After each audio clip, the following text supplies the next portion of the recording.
So basically, right, so this woman back in 2018 ended up stabbing her then boyfriend, of which she only dated for roughly maybe 2 weeks. She stabs him upwards of 100 times, right? And then she blames cannabis for the whole situation, right? So she took, I believe, it said either she smoked 2 joints or she took 2 hits from a joint. And for me, it's like, I can understand the psychosis angle if maybe you like, took an edible. Because an edible, like, yeah, that could probably cause psychosis. But like with just taking 2 hits from a joint, and then you go on some psycho murder spree where you kill your dog and you stab this guy upwards of 100 times, and then you try to take your own life. Well, this is just how I kind of saw things, right? So let me get this straight from her perspective, right? So she has a knife on her. Like, okay, so why does she have a knife on her? Why? Did she run to the kitchen and grab one? That's very bizarre to me that she had a knife. The next thing is so a big point of this is why would she stab her service dog? Well, my question is, why wouldn't she stab the service dog? Because if while she's sitting there and stabbing another human being to death, you think that dog isn't going to try to stop her and calm her down? It's a service dog. It knows you. The service dog is probably even going to bite her. So the thing is she probably had to kill that dog before it killed her. And then as far as her slitting her own throat and that being like the biggest tie, it's like she only did that when she saw the cops. So big question is why would she try to kill her boyfriend, kill the dog, and instead of trying to go for the cops, she tries to end it? For me, that seems like a sign of guilt, which is crazy. And during her court case, she even just says me, me, me, me, me. So, in my opinion, she's an awful person. I think the judge is an awful person, and I think that it's about time that people found a way to hold these people accountable. Because the thing is that this lady only got a slap on the wrist for murdering somebody, and a lot of people might say, "Oh, well, just a slap on the wrist." Like, no, this isn't just like a slap on the wrist. This is the biggest slap ever on the wrist, as in it was literally like if say the judge would have got up and slapped her on the wrist, it would have been worse. Because if she gave her 5 years of prison and then she gave her probation, she's on a probation for murder, which is basically like she's in the clear, dude. And like, I don't know, for me, I hear this story, and you mean to tell me that if this lady's walking past you on the street with her little pocket knife and she smells a little bit of weed in the air, is that enough to trigger her superhuman killing abilities? I mean, like, really question yourself that. How much does it take to really activate this psycho killing bitch when all it took was 2 hits from a joint to get her going into a crazy killing frenzy? She isn't safe to be on the streets, and not to mention, after her psychosis attack, she didn't even have to go to a psych ward. She murdered somebody over her fucking mental fucking disability, and then she's allowed to go walk free. That's bullshit. In my opinion, people ought to harass the judge. People ought to harass her, because there's no reason why it is the law of the land can fuck people over like this 24/7, where the judges are corrupt. Everyone is so corrupt nowadays, and there's no way to hold them accountable. And that's the issue with America is that you can just get away with anything. I mean, to sit there and blame the cannabis for your mental illness is insane. And for her to have to take no steps to try to control her little mental illness is insane too. This America, this country, it's all just it's such a fucking mess. And of course, this happened in California, the shittiest state around, mainly because there's shit everywhere. But that's just kind of how Cali is, unfortunately. But still, though, in my opinion, total miscarriage of justice. I have no idea who these experts are in the field, but like, I don't know. I would argue that 2 hits from a joint is not enough to trigger a psychotic break. I mean, sure, maybe like if there are two like long hits or something, but like two. I mean, even then, like, dude, 2 fucking hits from a joint. It's like, what happens if she takes an edible? Does she just turn into Rambo and just goes around with like a fucking Tommy gun, like, don't ask where I got the Tommy gun. Oh no, I had it on me.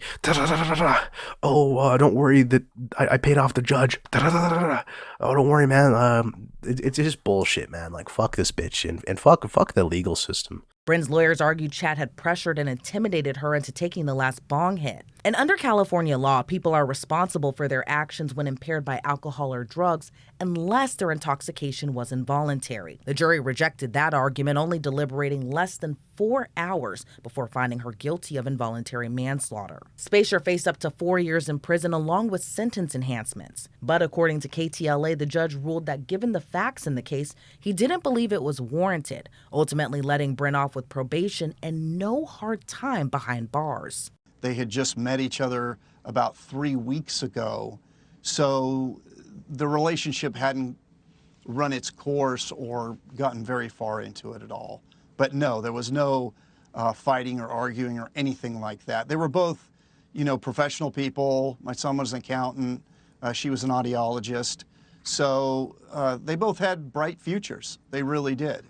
According to the Ventura Star, Bryn's sentence prompted an audible response from Chad's loved ones as they exclaimed shock and anger. But Dr. Bober explains the situation isn't as black and white as it may seem. So this is a lot more than just, quote unquote, someone smoking some weed and getting off. This is not the weed itself. This is the disease or the symptoms that is caused by smoking the weed and the psychosis that was a result or touched off by smoking the weed. So 2018 stabbing and her subsequent arrest. She was originally charged with murder, but prosecutors asked for a lesser charge after the state's expert determined Bryn was, quote, acutely psychotic from the bong rips. During her trial, more than 5 years after the shocking crime, both the prosecution and defense agreed the attack was caused by weed. Wait, it was actually 2 bong rips. Sorry. I still want to go back and kind of break it up and edit it out, but it was 2 bong rips. So yeah, little editing thing here, little fix, You guys know how it is. 26-year-old accountant Chad O'Melia. According to reports, Bryn and Chad had been dating just a few weeks when she attacked him after taking hits from a bong filled with marijuana. Bryn stabbed Chad 108 times, killing him after suffering from a cannabis-induced psychotic break. So anyways, I don't know. I just think that's really bullshit that she can claim this. I understand a lot of people say, oh, well, you don't know how psychosis works. And I understand that psychosis is bad and all, but I don't know. I just think she's a danger to society. This is one of those people you should just lock up. If say a guy did this, I hate to say it, but yeah, it's true. If say you're a white woman and you do some fucked up shit, yeah, you're good. But guess what? If say a guy would have claimed this, oh, well, I took a couple hits from the bong, and then I stabbed my girlfriend to death and my service dog, and I slit my throat when I saw the police. It's dude, you mean to tell me you think that guy wouldn't get in fucking the deepest shit? Oh, no. This is because of a judge saw fit to just, fuck everybody over. And not to mention, when the jury, came up with their solution, they said that she was guilty on all counts, basically, and then the judge overturned that and then made her own decision.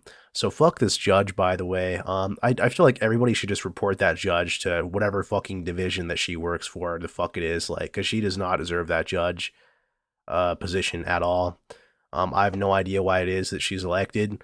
I feel like people should just get her fired right now, because I think there's no reason at all, no rhyme or reason why she should be a judge at that point. I don't know. I feel like people should be held accountable.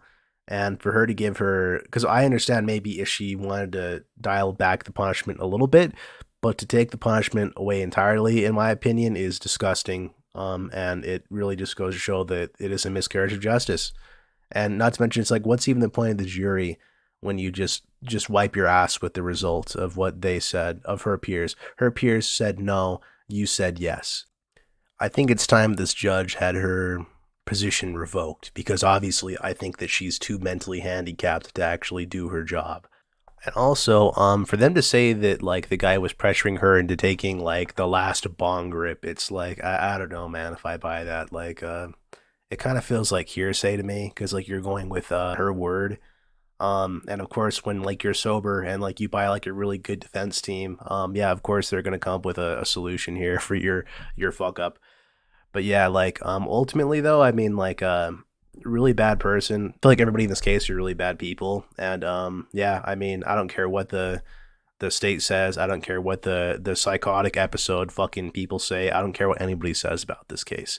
when you don't hold people accountable, it makes you fucking look bad. If say you're a fucking therapist, it makes you look bad when your shitty ass idea of you leave medical school and like you don't think for 2 seconds like, hey, maybe this bitch is maybe a problem.